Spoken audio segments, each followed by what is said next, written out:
신약성서 전체를 통틀어 딱 한 번 아주 낯선 아람어 기도가 등장합니다. 바로 마라나타인데요. 이 단 두 개의 단어가 어떻게 초기 기독교 신앙의 가장 뜨거운 논쟁, 즉 예수의 신성에 대한 이야기의 중심에 서게 됐을까요? 오늘 우리가 함께 파헤쳐볼 이야기는 바로 이 작은 기도가 품고 있는 아주 거대한 비밀에 관한 것입니다. 자, 이제부터 우리가 진짜 탐정이 되는 겁니다. 이 두 단어 속에 숨겨진 단서들을 하나하나 따라가 볼 텐데요. 과연 이 고대의 기도가 우리에게 어떤 진실을 속삭여줄지 함께 따라와 보시죠. 우리의 첫 번째 단서는 사도 바울이 고린도 교회에 보낸 편지, 그 가장 마지막 부분에서 나옵니다. 편지는 대부분 그리스어로 쓰여 있는데 마지막에 갑자기 아주 강렬한 저주와 함께 생소한 아람어 기도를 툭 던져놓습니다. 근데 이상하지 않나요? 왜 굳이 다른 언어를 썼을까요? 바로 여기에 첫 번째 비밀의 열쇠가 있습니다.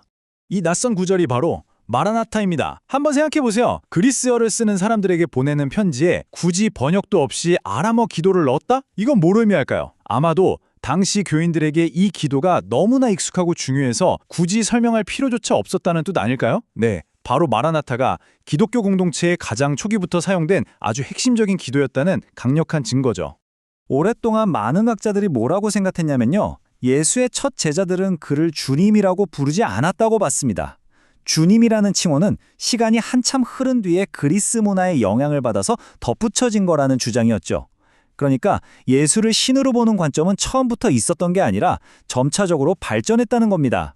하지만 바로 이 마라나타라는 아람어 구도가 이 모든 걸 뒤집어 버립니다. 이 기도는 예수의 가장 첫 추종자들, 그러니까 그리스 문화의 영향을 받기 전 아람어를 쓰던 바로 그들이 예수를 마르, 즉 주님이라고 불렀다는 결정적인 증거가 되거든요. 이걸로 기존의 이론은 힘을 잃게 된 거죠.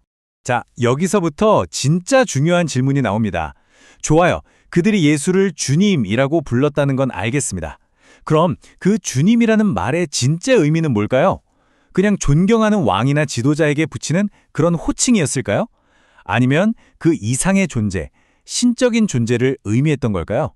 왕으로서의 주님인가? 아니면 신으로서의 주님인가? 이 두 가지 가능성을 두고 아주 팽팽한 논쟁이 벌어집니다.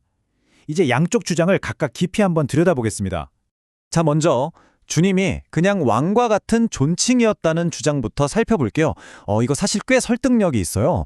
실제로 고대 근동에서는 왕이나 고위 관리를 주님이라고 부르는 게 아주 흔했거든요. 성경 밖의 기록을 봐도 헤로드 왕 같은 통치자를 주님이라고 불렀던 사례가 발견됩니다. 그러니까 예수를 주님이라고 불렀다고 해서 그게 꼭 그를 신으로 봤다는 뜻은 아닐 수도 있다는 아주 합리적인 추론이 가능한 거죠. 하지만 반대쪽 주장도 만만치가 않습니다. 특히 유대인들에게 주님이라는 단어는 무게감이 완전히 달랐거든요. 왜냐하면 그건 구약성서에서 이스라엘의 유일신, 바로 야훼를 가리키는 아주 특별한 이름이었기 때문입니다. 사도 바울도 다른 편지들을 보면 야훼에게만 사용되던 표현들을 예수에게 그대로 적용하는 모습을 여러 번 보여주거든요. 그렇다면 이건 단순한 존칭을 넘어서 신적인 권위를 나타내는 칭호였을 가능성이 훨씬 높다는 거죠. 자, 이렇게 단어 뜻만 가지고는 팽팽하죠? 그래서 진짜 열쇠는 다른 데 있습니다. 바로 문맥이죠. 사도 바울이 마라나타라는 기도를 도대체 어떤 상황에서 또 어떤 의도를 가지고 사용했는지를 자세히 들여다보면 진짜 의미에 대한 실마리를 찾을 수 있습니다. 이제 그가 남긴 세 가지 결정적인 단서를 추적해 보겠습니다. 바울의 편지 속에는 아주 결정적인 단서 세 가지가 숨어 있습니다. 바로 헌신의 패턴, 기도가 사용된 상황, 그리고 심판자로서의 역할, 이 세 가지예요. 이걸 하나씩 맞춰보면 드디어 퍼즐의 그림이 보이기 시작할 겁니다. 첫 번째 단서는 헌신의 패턴입니다.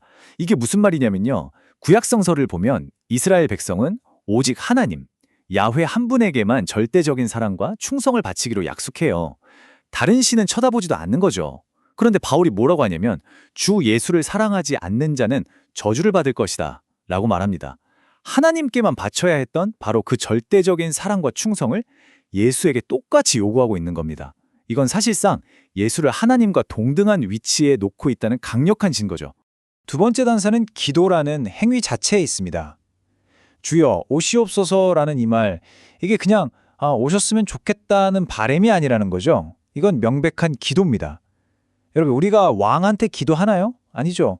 기도는 우리의 간절한 부름을 듣고 또 세상을 바꿔놓을 능력으로 응답할 수 있는 신적인 존재에게 하는 예배 행위잖아요. 마지막 세 번째 단서는 심판의 역할입니다. 신연적 심판이라는 말이 좀 어렵죠? 쉽게 말해 신이 나타나서 심판한다는 뜻이에요. 구역에서 세상의 마지막 날에 나타나서 모든 걸 심판하는 건 오직 하나님의 고유한 역할이었어요. 누구도 대신할 수 없는. 그런데 마라나타, 즉 주여 오시옵소서라는 기도는 바로 그 최종 심판자의 역할을 예수님께 드리고 있는 겁니다. 바울은 하나님의 역할을 예수에게 그대로 적용하고 있는 셈이죠. 이 세 가지 단서를 다 모아놓고 보니까 결론이 정말 놀랍습니다. 바울이 예수를 그냥 위대한 인물 정도로 생각한 게 아니라는 거죠. 그가 이해한 예수의 위치, 신학자들이 이걸 기독론이라고 부르는데 이게 정말 어마어마하게 높았다는 겁니다.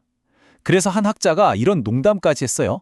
이 기독론이 너무 하이해서 콜로라도에서 팔아도 될 정도라고요. 자, 그럼 결론입니다. 주님이라는 단어 하나만 떼어놓고 보면 왕일 수도 신일 수도 있었겠죠.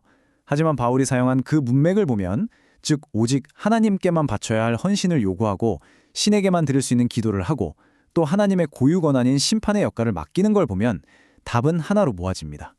그들이 불렀던 주님은 단순한 왕이 아니라 신적인 정체성을 가진 존재였던 거죠. 이 표를 보시면 한눈에 들어올 겁니다. 왼쪽은 구약의 유대인들이 하나님께 보였던 태도, 오른쪽은 초대 기독교인들이 예수님께 보였던 태도예요. 보세요. 절대적인 사랑을 요구하는 것, 불순종하면 저주를 내리는 것, 그리고 마지막 날에 와달라고 기도하는 것. 패턴이 완전히 똑같지 않나요? 관계의 본질이 같았다는 겁니다. 자, 그럼 이게 우리에게 알려주는 가장 중요한 사실은 뭘까요? 바로 예수의 신성, 즉 예수를 하나님과 같은 존재로 보는 믿음이 나중에 몇백 년 지나서 만들어진 교리가 아니라는 겁니다. 기독교가 막 시작되던 그 순간부터 가장 최초의 신자들 사이에서 이미 존재했던 핵심 믿음이었다는 거죠. 결국 마라나타라는 이 두 단어짜리 기도가 우리에게 던지는 질문은 이런 겁니다. 이렇게 작고 사소해 보이는 단서 하나가 우리가 알고 있던 거대한 역사의 시작을 완전히 다시 쓰게 만들 수도 있는 걸까요? 어쩌면 우리가 무심코 지나치는 가장 작은 것들 안에 가장 큰 진실이 숨어 있는지도 모르겠습니다.